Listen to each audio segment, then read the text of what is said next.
For installations where it is preferred that the supply pipework is hidden, the profile of the panel can be extended to the ceiling using a pipe cover. The pipe cover has a maximum length of 940 mm, but can be cut to size to suit any situation. Instead of fitting the panel's top end cap, attach the width brace and then the gasket and alignment pins. Cut the pipe cover to the appropriate length. Slide the pipe cover down into place, engaging with the alignment pins and the gasket.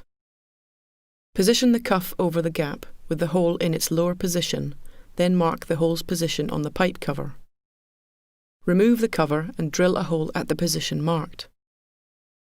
Reassemble the pipe cover and cuff, then mark the wall to drill a hole for the screw provided.